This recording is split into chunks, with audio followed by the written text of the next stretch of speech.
Tuhan Bapa kami yang di surga, kami datang padamu Tuhan pada pagi hari ini, mau mengucap syukur kami masih diberikan kehidupan sampai hari ini, dan juga boleh melakukan ibadah di hari Sabat ini. Pimpinlah Tuhan hati kami, supaya ketika kami beribadah, dimanapun kami berada, baik di gereja maupun di rumah kami masing-masing, kami bisa memiliki hati yang menguduskan hari Sabat, hati yang senantiasa menghormati Tuhan, hati yang senantiasa mau menyembah Tuhan sebagai pribadi tertinggi di seluruh alam semesta. Tuhan, sebentar lagi kami akan mendengarkan pemberitaan firman Tuhan, kiranya Roh Kudus bekerja. Ampuni dosa kami, ampuni kelemahan kami, ampuni kesalahan kami Tuhan. Kami tidak layak untuk mendengarkan firman Tuhan, tapi kami bersyukur Tuhan mengizinkan kami untuk boleh mengenal Tuhan melalui pemberitaan firman Tuhan yang akan kami dengar. Di dalam nama Tuhan Yesus Kristus, Tuhan dan Juru Selamat kami yang hidup, kami sudah berdoa dan mengucap syukur. Amin. Fengal Cakaray adalah seorang teolog dan misionaris yang cukup terkenal dari India. Ya, dari India. Dia dilahirkan dan dibesarkan di keluarga yang beragama Hindu. Dari keluarga yang beragama Hindu berarti pengetahuan tentang agama Hindu bukan masalah baginya. Dan memang dia belajar banyak pengetahuan tentang agama, tentang kepercayaan dari agama Hindu. Dia tahu banyak soal agama Hindu. Tetapi setelah dia percaya kepada Yesus sebagai Tuhan dan Juru Selamatnya, menjadi seorang Kristen, Bapak Ibu Saudara sekalian, dia menjadi orang Kristen yang suka belajar juga, tapi bukan lagi suka belajar tentang agama Hindu, melainkan dia juga belajar tentang Alkitab. Dia suka ikut PA, dia suka baca buku teologi, bahkan dia tidak puas dan sampai akhirnya, Bapak Ibu Saudara sekalian, dia memperdalam pengetahuan teologinya masuk ke Christian College di Madras, di India. Jadi ada kampus Kristen, dia belajar ambil teologi. Ya, dia adalah orang dari beragama Hindu. Pelayanan yang secara khusus dia kerjakan, Bapak Ibu Saudara sekalian, adalah bagian bidang literatur. Dia menuangkan pandangan teologinya di majalah Kristen, dan Cakaray mencoba menjelaskan iman Kristen melalui sudut pandang Hindu. Dia berusaha memikirkan konsep-konsep Kristen di dalam agama-agama Hindu. Berarti Bapak Ibu Saudara sekalian, dia memikirkan wahyu umum.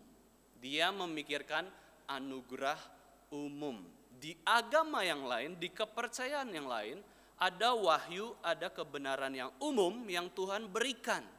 Dan itu menjadi jembatan bagaimana kita berelasi dengan agama yang lain. Orang Kristen adalah orang yang bisa berelasi dengan siapapun, agama apapun. Karena kita wahyu umum kita terima, tetapi wahyu khusus juga kita terima. Kita double revelation, kita mendapatkan double pengetahuan wahyu dari Tuhan sendiri. Kemudian Cakaray menyimpulkan apa, saudara sekalian? Dia simpulkan bahwa agama Hindu adalah sebuah persiapan Injil, persiapan mendengarkan Injil, menerima Injil, dan ini adalah ide yang dapat menjembatani orang Hindu untuk belajar kekristenan. Ini adalah ide dari Cakaray. Dia berpendapat bahwa orang Hindu menjadi Kristen itu setelah dia mendapatkan wahyu khusus, bagaimana Allah memilih mereka dan memberikan panggilannya supaya mereka mendengar tentang Allah dan juga menaati Allah yang sejati. Ya, beliau sangat tekun dalam memberitakan Injil lewat literatur. Bapak Ibu Saudara sekalian, itu adalah salah satu contoh. Contoh apa? Contoh hidup yang nyata dari Cakaray, yaitu dia menulis pesan kabar baik bagi orang-orang.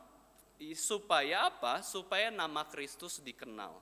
Itulah buah-buah pertobatan dari Cakaray. Dan itu yang dilakukan sebenarnya para penulis Alkitab, Bapak Ibu Saudara sekalian. Setelah para penulis Alkitab mengenal Allah, mengenal Kristus, mereka membagikannya lewat literatur. Ya, seperti juga Cakaray. Itu adalah hidup yang nyata. Bapak Ibu Saudara sekalian, hidup yang nyata adalah hidup yang berbuah.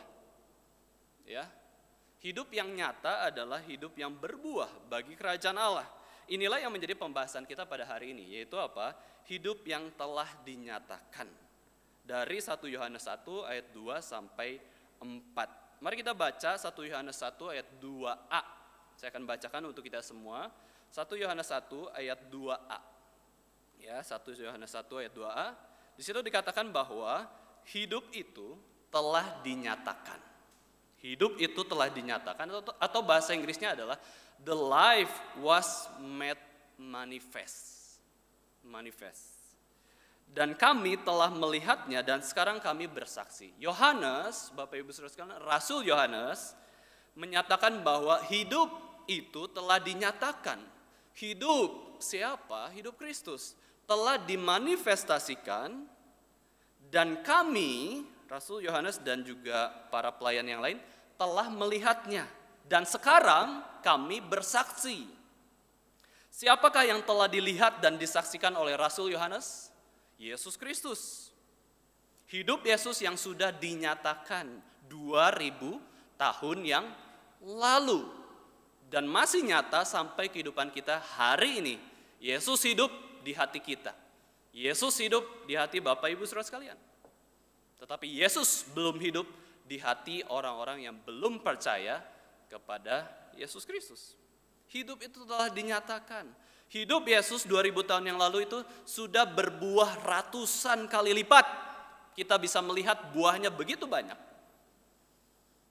Begitu limpah. Yesus tidak berdosa. Yesus taat 100% kepada hukum Allah.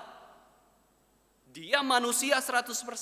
Bisa nggak manusia jatuh ke dalam dosa? Bisa. Tapi hidupnya berbuah lebat. Berbuah bagi kerajaan Allah. Hidup yang tidak bercacat. Hidup yang kudus. Hidup yang menyembah Tuhan. Itulah hidup yang dinyatakan oleh Yesus Kristus waktu ketika dia di dunia. Hidup yang menjadi persembahan yang harum bagi Allah. Hidup yang berkenan di hadapan Allah. Hidup yang benar, hidup yang berbuah. Itulah yang Yesus nyatakan 2000 tahun yang lalu. Dan hidup Yesus itu dimanifestasikan melalui apa Bapak Ibu Saudara sekalian? Yang kita tahu yaitu adalah inkarnasi. Ya, menjadi daging, menjadi manusia. Allah jelma jadi manusia. Itulah hidup yang telah dilihat dan telah disaksikan oleh Rasul Yohanes dan para rasul yang lain. Hidup Yesus itu sudah dimanifestasikan. Hidup yang berbuah. Joel Bick, seorang teolog reform, mengatakan, the ultimate expression of truth appeared on this earth in the person of the Lord Jesus Christ. Ekspresi kebenaran yang ultimat, yang paling utama, ekspresi kebenaran. Manifestasi kebenaran yang paling jelas, paling utama muncul di bumi, itu ada di dalam pribadi Yesus Kristus. Yesus pernah mengatakan juga, akulah jalan kebenaran. Ini adalah ekspresi dari kehidupan Yesus Kristus, yaitu apa? Kebenaran. Manifestasi Allah yang terbesar di sepanjang sejarah adalah pribadi Yesus Kristus yang berinkarnasi. Itulah truth. Itulah kebenaran. Orang yang belum melihat Yesus belum memperoleh kebenaran yang sejati. Di dalam Yesus Kristus, hidup Allah dinyatakan kepada dunia dan umat pilihannya. Kita lanjut lagi di 1 Yohanes 1 ayat 2b-nya. Di sini Yohanes menjelaskan ya. Dan aku memberitakan kepada kamu tentang hidup kekal yang ada bersama-sama dengan Bapa dan yang telah dinyatakan kepada kami. Yohanes ulangi lagi, aku tuh memberitakan kepada kamu bukan soal hidup yang sudah dinyatakan, tetapi soal hidup yang kekal juga. Hidup yang sudah dinyatakan itu 2000 tahun yang lalu. Hidup yang kekal itu masa kekal nanti ketika dunia ini sudah diperbarui. Ketika hidup sementara ini sudah sirna, itu yang aku beritakan kepada kamu. Hidup yang kekal.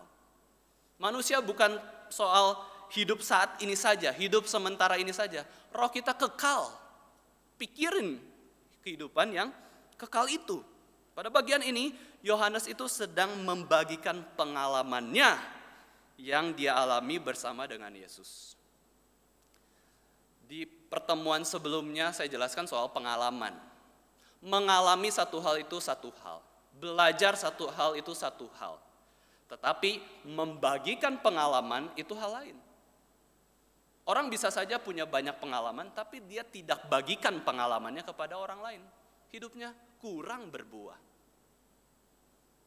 Belajar mengalami sesuatu, kita alami banyak hal. Tetapi ada yang membagikan pengalaman tersebut menjadi berkat bagi orang lain, ada yang simpan, ya, simpan rahasia sendiri, atau bahkan lupa untuk membagikan pengalaman tersebut kepada orang lain. Ya, sudah dapat pengalaman, itu bagus. Tetapi belajar untuk membagikan pengalaman itu lebih baik. Terutama pengalaman yang sesuai dengan kebenaran Alkitab.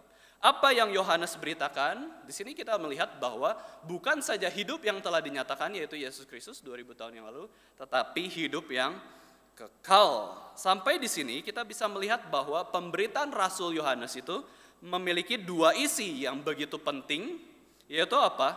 Yesus Kristus dan hidup yang kekal. Bapak Ibu Saudara sekalian, apakah kita betul-betul sudah menerima Yesus Kristus? Apakah kita betul-betul sudah menerima hidup yang kekal ini? Dua kebahagiaan terbesar bagi hidup manusia adalah Yesus Kristus dan hidup yang kekal. Masihkah ada kebahagiaan di dalam hidup kita sehari-hari yang melebihi kebahagiaan ketika kita punya Yesus Kristus dan hidup yang kekal ini? Tidak ada harusnya. Ini sudah cukup. Enough. Gak perlu merasa tidak puas dalam hidup ini. Kita punya Yesus Kristus. Kita sudah dapat hidup yang kekal. Kenapa kita tidak puas? Di dalam siapakah hidup kekal itu, Bapak Ibu Saudara sekalian?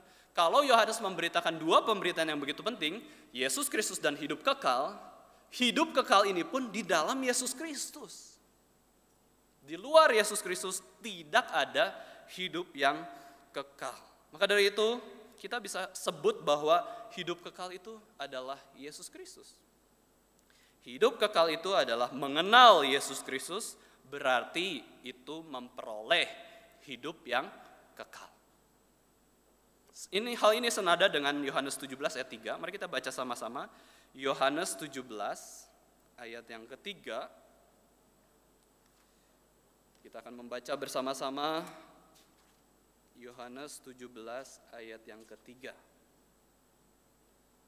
Ini adalah definisi hidup yang kekal. 1, 2, 3. Inilah hidup yang kekal itu, yaitu bahwa mereka mengenal Engkau, satu-satunya Allah yang benar, dan mengenal Yesus Kristus yang telah Engkau utus. Bapak Ibu Saudara sekalian, hidup kekal itu apa? Allah. Mengenal Allah Bapa, tetapi bukan hanya mengenal Allah Bapa ya. Kita bisa mengenal Allah Bapa itu ada syaratnya. Yaitu siapa? Pengantara kita, yaitu Tuhan Yesus Kristus. Berarti hidup kekal itu di dalam siapa?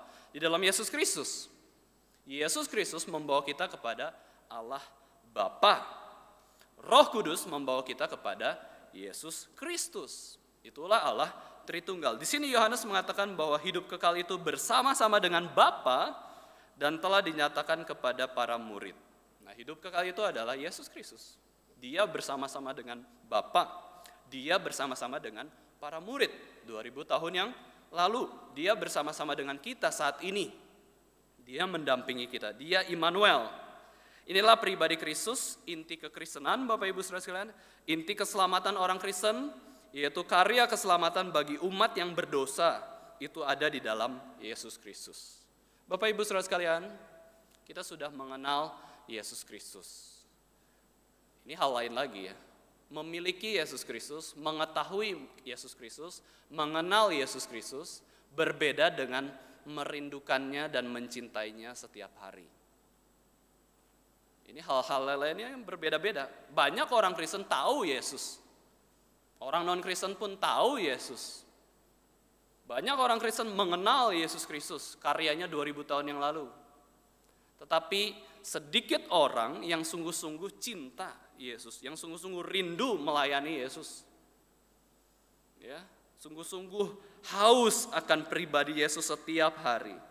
Hati-hati Bapak Ibu Saudara sekalian, jangan sampai kita menjadi orang Kristen itu orang Kristen tanpa Kristus. Bahaya sekali. Iblis bisa saja mengizinkan kita ke gereja. Iblis bisa saja mengizinkan kita saat teduh. Iblis bisa saja tidak terganggu kita melayani Tuhan dengan setia. Tapi iblis menyediakan hal itu semua supaya kita hidup seperti orang Kristen yang tanpa Kristus. Ini bahaya sekali. Bahaya sekali. Hati-hati dengan kekristenan tanpa Kristus.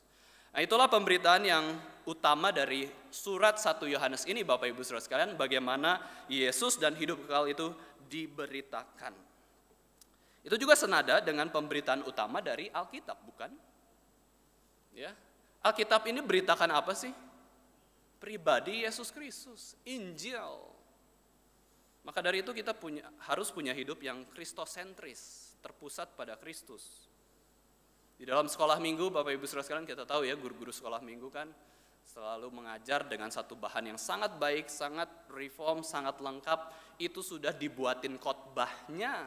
Guru sekolah minggu tinggal meresapi, merenungkan, melakukan khotbah itu, menyampaikan kepada anak-anak.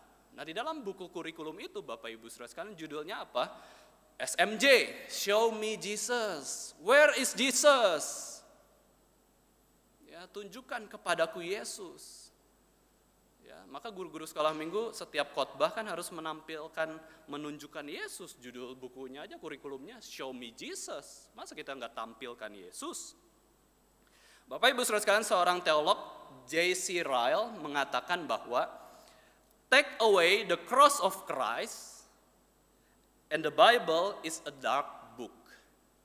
Ambil Yesus Kristus dari Alkitab, Alkitab menjadi buku yang gelap, buku yang sesat, buku yang nothing, buku yang percuma.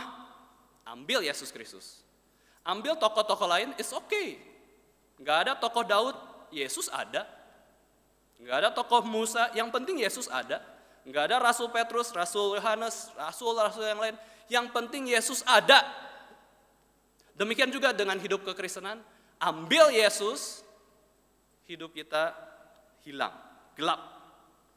Kita lihat ayat 3, dari 1 Yohanes 1 ayat 3, kita lanjutkan ke dalam pembahasan ayat yang ketiga, Bapak Ibu Saudara sekalian. Di situ dikatakan bahwa apa yang telah kami lihat dan apa yang telah kami dengar itu, kami beritakan kepada kamu juga.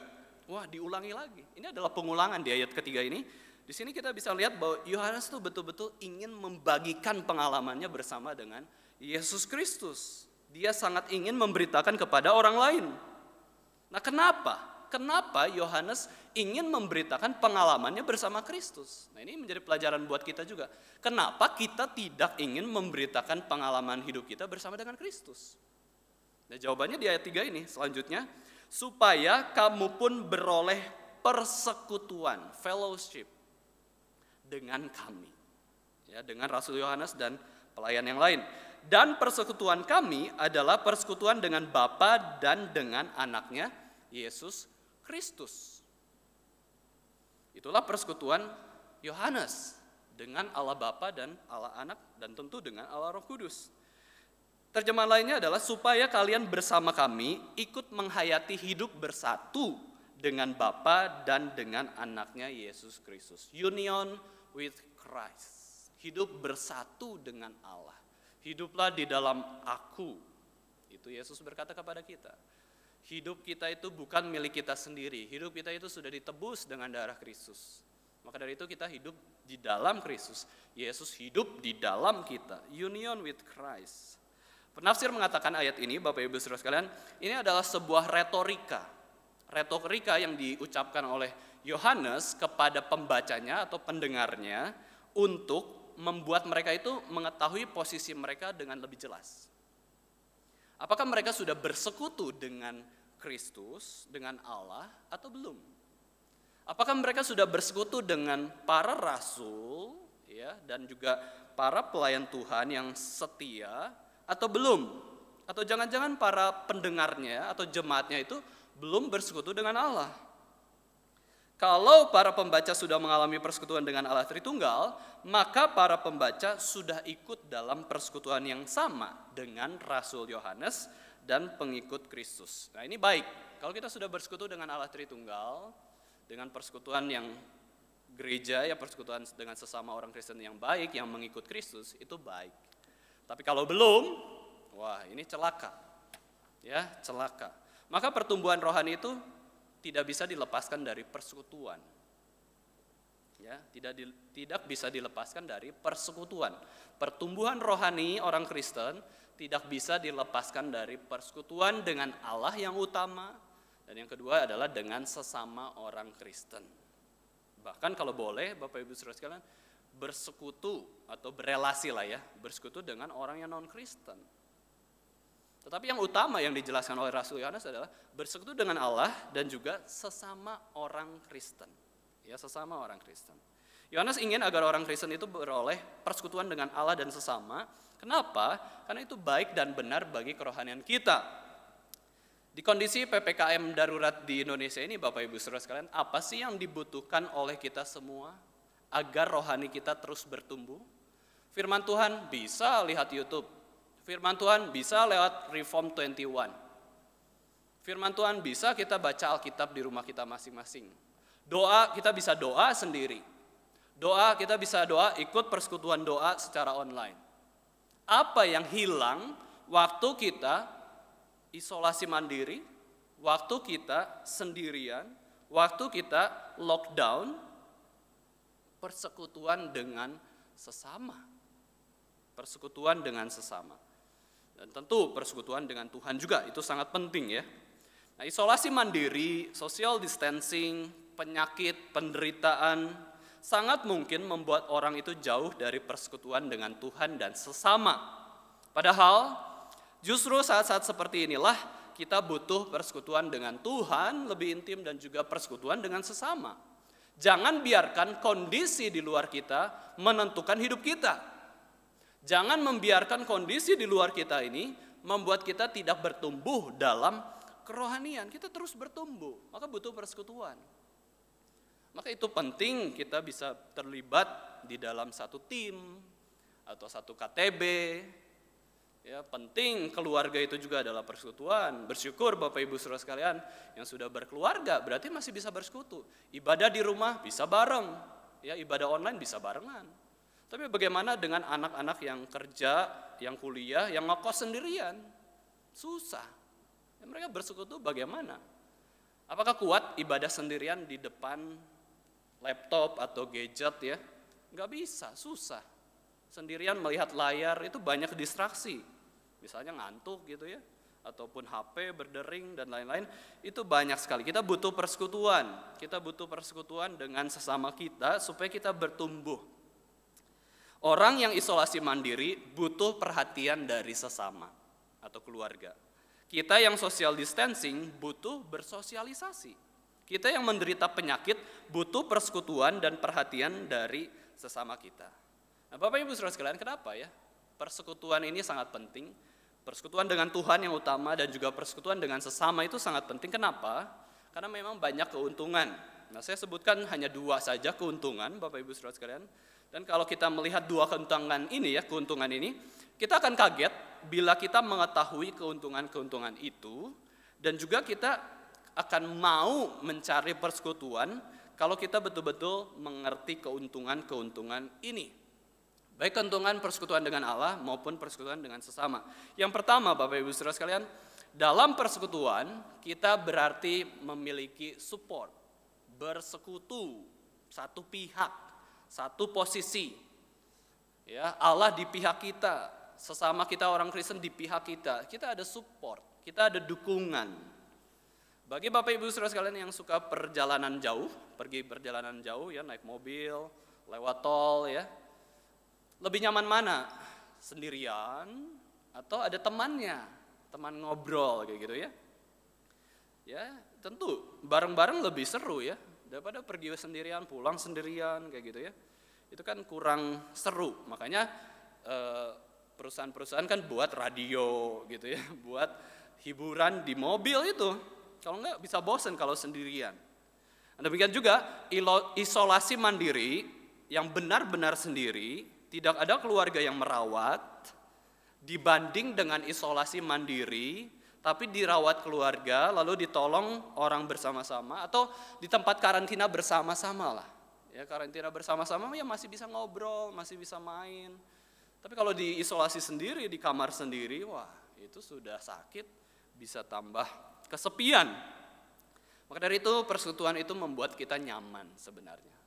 Ada teman ngobrol, ada yang mendukung kita.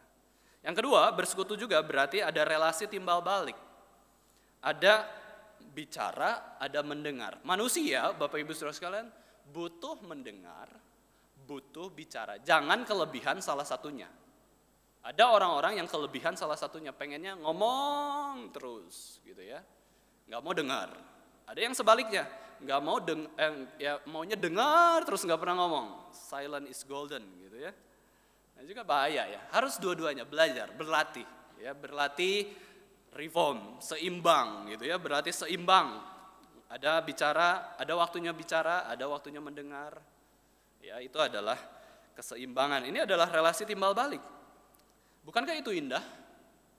Ya, tanya jawab itu indah ya. Kamu bertanya, saya menjawab, saya berkomentar, terus dikomentarin lagi, terus tiba-tiba kita tertawa bersama-sama karena ada hal yang lucu.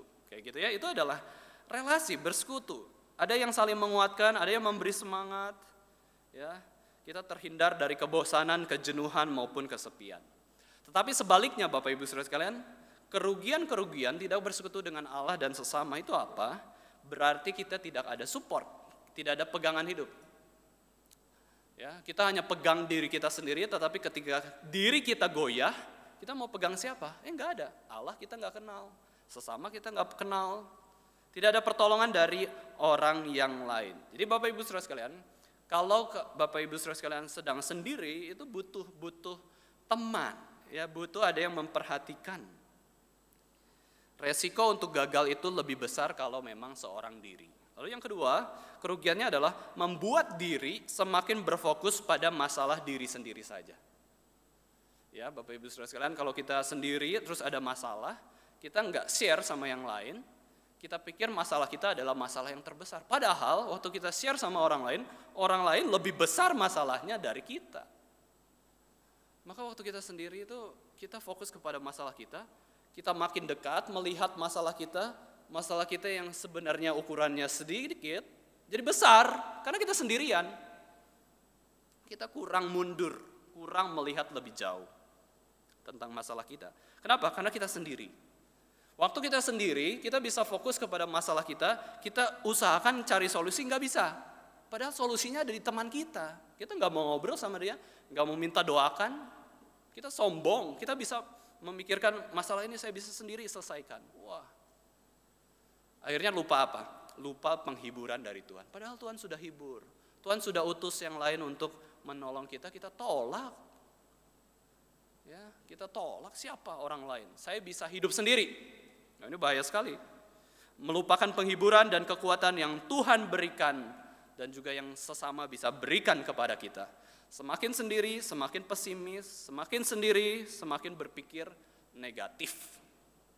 Maka Yohanes mengundang agar pembacanya memikirkan benar-benar apakah sudah bersekutu dengan Allah dengan sungguh-sungguh. Bersekutu dengan Allah juga harus ngomong, doa, harus dengar firman. Bersekutu dengan sesama juga sama. Yuk ngobrol, sapa orang. Jangan maunya disapa terus. Wah, yang lain orang-orang gereja sombong-sombong. Orang-orang GRI Solo sombong-sombong, gak pernah nyapa. Ya sendirinya gak nyapa, gimana sih? Ya, nuntut orang lain, tapi sendirinya gak mau dituntut. Itu kan gak benar ya. Itu penghakiman yang tidak benar. Di sini Yohanes mengajak, ayo bersekutu dengan Allah, bersekutu dengan sesama orang Kristen. Apakah kita sudah melakukannya? Nah, Bapak Ibu Saudara sekalian, tugas gereja salah satunya apa? Selain marturia dan diakonia, salah satunya adalah koinonia, yaitu apa? Bersekutu, berpartisipasi. Waktu Bapak Ibu Saudara sekalian mengikuti salah satu acara gereja, itu bersekutu. Oke, nggak ngomong, Oke, nggak ngapa-ngapain, jadi pendengar aja, itu tetap bersekutu. Kenapa? Berpartisipasi. Cuman hadir saja, itu bersekutu. Dan di dalam persekutuan ada pertumbuhan kerohanian. Jangan pikir, ngapain saya datang ke gereja, saya cuman diam-diam aja, saya nggak tugas, nggak pelayanan, ngapain ikut acara gereja. Bapak Ibu Saudara sekalian, itu namanya koinonia. Kalau kita ikut saja, mendengar saja, itu pun adalah bersekutu bersama-sama dengan sesama orang Kristen. Bersekutu berarti apa Bapak Ibu Saudara sekalian? Bersekutu berarti menyatakan hidup kepada sesama atau pribadi yang lain. Nah, ini definisi yang unik ya Bapak Ibu Saudara sekalian. Bersekutu itu berarti apa? Menyatakan hidup kepada sesama atau pribadi yang lain. Makanya ada diskusi kan, bagaimana nih kita mau pakai YouTube atau Zoom? Akhirnya kita putuskan pakai Zoom aja deh. Kenapa? Supaya ada persekutuan. Nama kita muncul di ruangan tersebut. Meskipun ada yang malu-malu ya. Kalau di YouTube nggak ada nama, adanya angka. Ya, nggak ada nama tapi adanya angka. Itu YouTube. Ya, tapi itu semua bisa plus minus ya. Itu semua ada pemikirannya sendiri. Kita dalam ibadah bisa pakai YouTube, pakai Zoom. Tapi yang penting adalah kita menginginkan hidup kita ini betul-betul bersekutu dengan Allah dan juga bersekutu dengan sesama. Bisa nggak pakai Zoom namanya nama palsu, NN. Wah, nanti langsung ubah. Waduh, malu-malu, nama saya berubah NN semua. Gitu ya, karena malu dikenal orang. Udah, nggak apa-apa. Itulah persekutuan. Kita menyatakan hidup kita kepada orang lain. Ini aku. Tapi bukan berarti dengan kesombongan ya. Ayat 4. Ayat terakhir yang akan kita bahas dari khotbah kita pada hari ini. 1 Yohanes 1 ayat yang keempat. Saya akan bacakan untuk kita semua. Dan semuanya ini kami tuliskan kepada kamu, supaya sukacita kami menjadi sempurna. Our joy may be complete. Ya, perfect itu kita nggak mungkin perfect di dunia ini ya. Di surga baru perfect. Tapi complete itu apa? Lengkap. Sukacita kita itu lengkap kalau apa? Kalau kita kenal Kristus, kalau kita tahu hidup yang kekal, menerima hidup yang kekal, kalau kita bersekutu dengan Allah dan juga bersekutu dengan sesama. Maka Rasul Yohanes katakan, kalau kamu sudah dapat itu, sukacita kami itu lengkap. Kami bisa bersukacita, bisa. Kami punya Kristus, kami punya hidup kekal, kami punya Allah, kami punya sesama. Tetapi ketika kami melihat para jemaat, gak ada persekutuan, gak ada hubungan intim dengan Tuhan, sukacita kami kurang lengkap. Ya, kurang lengkap. Yohanes sudah mengalami firman hidup itu, yaitu Yesus, dan dia ingin membagikannya kepada sesamanya. Kita tahu Bapak Ibu Saudara sekalian di Alkitab ada yang dinamakan kitab sukacita. Kitab apa Bapak Ibu Saudara sekalian? Kitab sukacita. Joyful book. Jangan bilang semua Alkitab, ya semua kitab itu kitab sukacita. Jangan, itu bukan pertanyaannya, bukan maksud saya pertanyaan itu. Maksud saya adalah kitab Filipi. Kitab Filipi adalah kitab sukacita. Paulus menjelaskan bahwa orang Kristen punya dasar sukacita yang berbeda dengan orang-orang lain. Karena apa? Orang Kristen punya Kristus. Punya jaminan keselamatan yang pasti. Pernah ada orang yang mati bagi kita, itu orang Kristen. Pernah ada orang yang disalib untuk kita. Harusnya siapa yang disalib? Kita. Maka itu sukacita yang tak terkatakan, sukacita yang tak tergantikan. Ada orang mati bagi kita. Ada orang disalib menggantikan tempat kita. Paulus mengatakan itulah sukacita terbesar orang Kristen. Tapi Paulus juga menjelaskan Bapak Ibu Saudara sekalian, ada satu hal yang membuat sukacita Paulus menjadi sempurna. Yaitu apa? Kita baca Filipi 2 ayat 1 sampai 4. Apa yang membuat sukacita Paulus itu menjadi sempurna? Kita baca bersama-sama Filipi 2 ayat 1 sampai 4. 1, 2, 3. Jadi karena dalam Kristus ada nasihat, ada penghiburan kasih, ada persekutuan roh, ada kasih mesra dan belas kasihan. Karena itu sempurnakanlah sukacitaku dengan ini. Hendaklah kamu sehati sepikir dalam satu kasih, satu jiwa, satu tujuan. Dengan tidak mencari kepentingan sendiri atau puji-pujian yang sia-sia, sebaliknya hendaklah dengan rendah hati yang seorang menganggap yang lain lebih utama daripada dirinya sendiri. Dan janganlah tiap-tiap orang hanya memperhatikan kepentingannya sendiri, tetapi kepentingan orang lain juga. Apa yang membuat sukacita Rasul Paulus itu sempurna? Hendaklah kamu sehati sepikir. Bersekutu. Hendaklah kamu dalam satu kasih. Kasih siapa? Satu Kristus. Bersekutu. Hendaklah kamu satu jiwa, satu roh, satu spirit, reform injili. Bersekutu. Hendaklah kamu satu tujuan. Bersekutu. Dengan tidak mencari kepentingan sendiri. Bersekutu atau mencari pujian yang sia-sia. Bersekutu berarti menyatakan diri pada sesama, Bapak Ibu Saudara sekalian.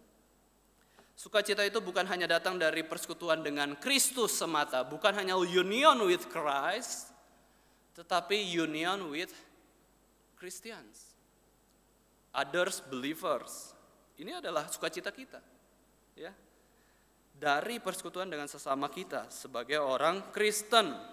Ketika ada sukacita, Bapak Ibu Saudara sekalian, double joy, ya. Sukacita bersekutu dengan Allah dan juga sukacita bersekutu dengan sesama. Bapak Ibu Saudara sekalian, kita percaya ayat yang kita butuhkan di zaman sekarang itu apa? Amsal 17 ayat 22. Hati yang sukacita adalah obat yang manjur. Obat yang manjur itu apa? Bapak Ibu Saudara sekalian, terjemahan lainnya adalah obat yang menyehatkan badan. Ya, itu adalah obat yang manjur, hati yang gembira. Joyful heart is good medicine, but a crushed spirit dries up the bones. Tetapi semangat yang patah mengeringkan tulang. Ya. Wah. Kalau kita bersekutu dengan Allah, bersekutu dengan sesama, kita dapat sukacita. Ketika kita dapat sukacita, menyehatkan badan. Menyehatkan badan. Bukankah itu yang butuh kita perlukan? Bukan sekedar vitamin, bukan sekedar cadangan obat, bukan sekedar matahari, bukan sekedar proteksi, tetapi hati yang gembira. Percuma ada matahari, percuma ada vitamin, percuma ada obat, tapi hati kita penuh dendam, penuh kesedihan, tidak ada sukacita, mati lama-lama, sakit lama-lama. Ini penting ya. Kemudian di dalam Injil Yohanes 17 ayat 11 sampai 13, Yesus pun berdoa bagi para murid di malam terakhirnya sebelum dia disalibkan. Bapak Ibu Saudara sekalian, salah satu doanya apa di Yohanes 17 ayat 11 sampai 13, yaitu cobalah rasul-rasul, para murid-murid Kristus, hendaklah kamu itu jadi satu, bersekutu, ya, bersekutu supaya ada kesatuan dari yang dengan yang lainnya.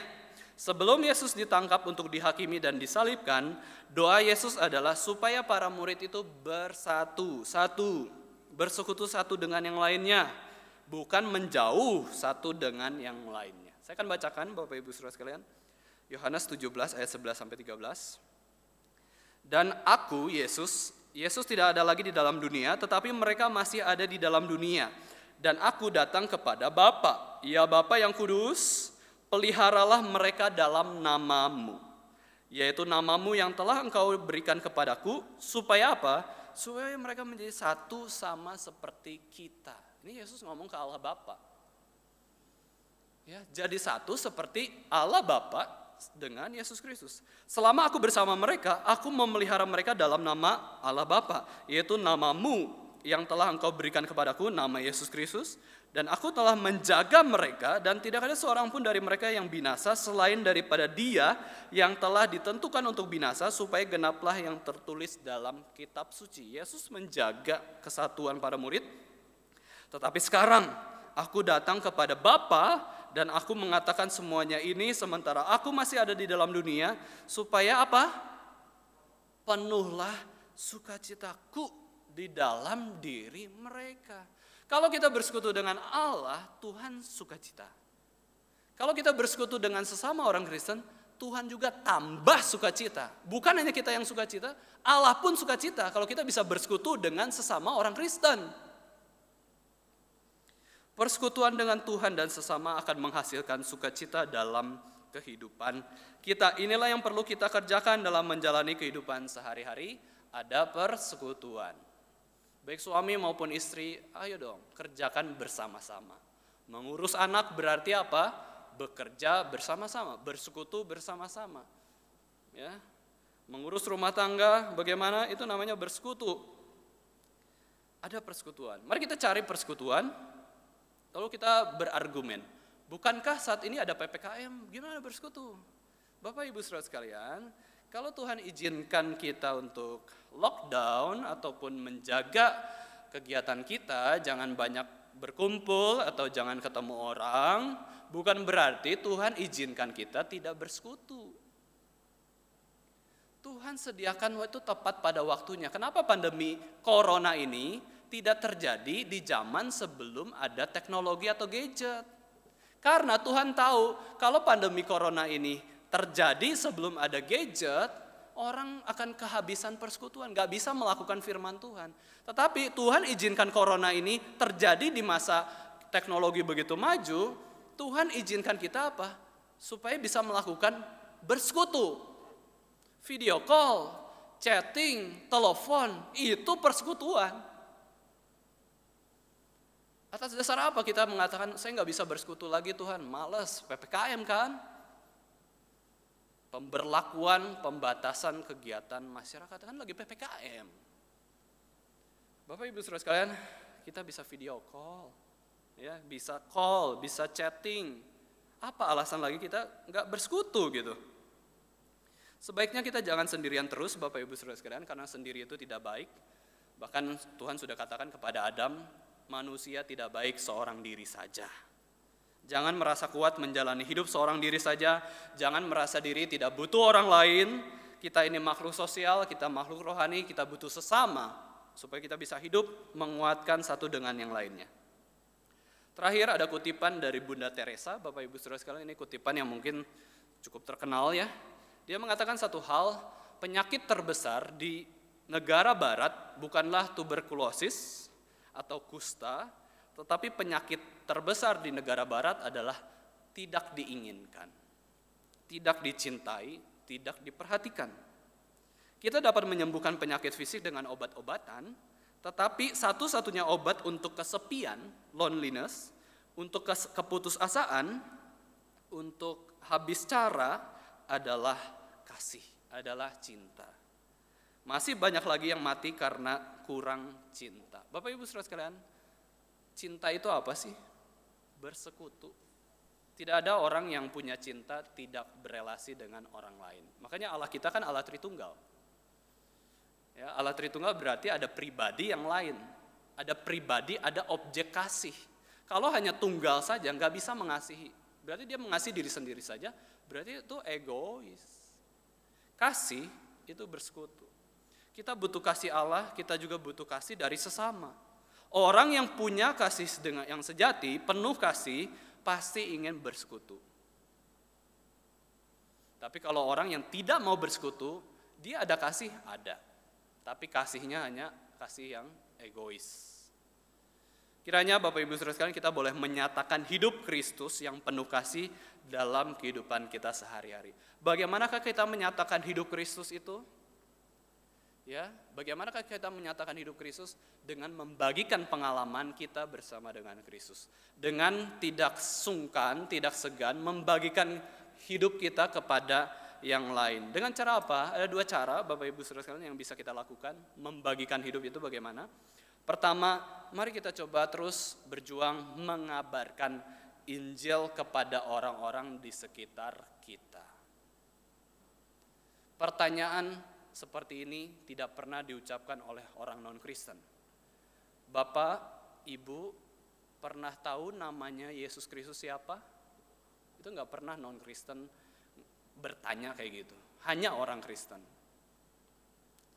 Ya, hanya orang Kristen.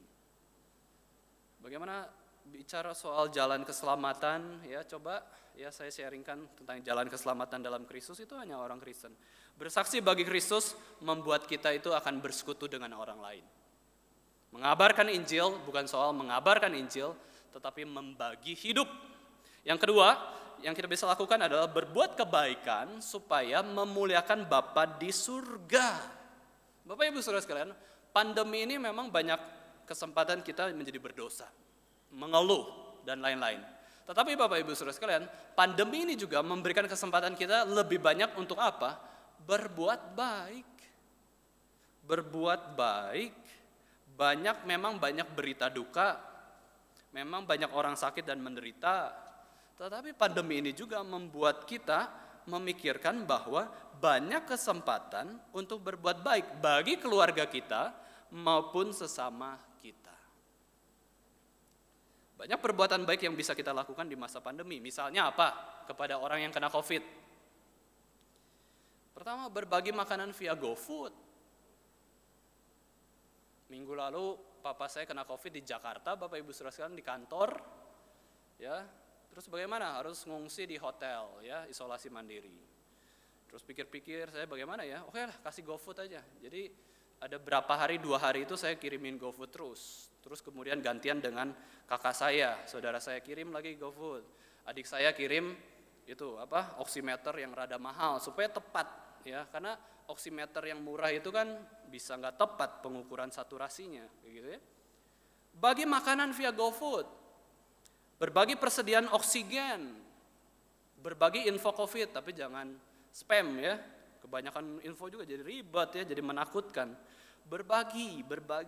Bahkan Bapak Ibu Saudara sekalian, saya dengar berita bahwa di Jakarta ada seorang warga yang meminjamkan rumahnya yang besar, berarti rada kaya ya orang ini, untuk jadi isolasi mandiri. Wah, banyak sekali ya perbuatan baik yang muncul di masa COVID ini. Kasih pinjam rumah. Harusnya itu orang Kristen supaya bisa bersaksi, tapi nggak tahu ya. Nggak tahu itu orang Kristen atau enggak. Tapi ada orang yang kayak gitu. Nah, Bapak Ibu Saudara sekalian, yang paling kita bisa lakukan adalah apa? Berdoa ya. Untuk mereka yang sakit, memberi dukungan moral. Ya, perhatiin, tanya kabar. Maka dari itu Bapak Ibu Saudara sekalian, jangan lupakan pekerjaan penginjilan. Jangan lupakan juga perbuatan baik kepada sesama kita. Ya, maukah kita punya hati yang besar untuk orang lain? Nah, bagaimanakah kita bisa bersaksi bagi Kristus dan juga bisa berbuat kebaikan bagi sesama? Kuncinya ini, persekutuan dengan Allah dan persekutuan dengan sesama. Amin. Mari kita sama-sama berdoa. Tuhan Bapa kami yang di surga, pada pagi hari ini Tuhan kami bersyukur boleh mendengarkan firman Tuhan kembali yang mengingatkan kami bahwa Yesus Kristus sudah menyatakan diri 2000 tahun yang lalu, bahkan juga sudah menyatakan diri di dalam hidup kami. Yesus sudah lahir di dalam kerohanian kami, sudah melahirbarukan kami. Terima kasih Tuhan untuk hidup Yesus yang boleh dinyatakan atas kami semua. Kiranya kami boleh senantiasa menyatakan hidup Yesus kepada sesama kami, dan kiranya kami juga tidak lupa untuk senantiasa menyediakan waktu khusus bagaimana kami bersekutu dengan Allah secara pribadi, dan juga menyediakan waktu khusus untuk bersekutu dengan sesama kami orang Kristen. Terima kasih Tuhan untuk kebaikan-Mu. Di dalam nama Tuhan Yesus Kristus, Tuhan dan Juru Selamat kami yang hidup, kami sudah berdoa. Amin.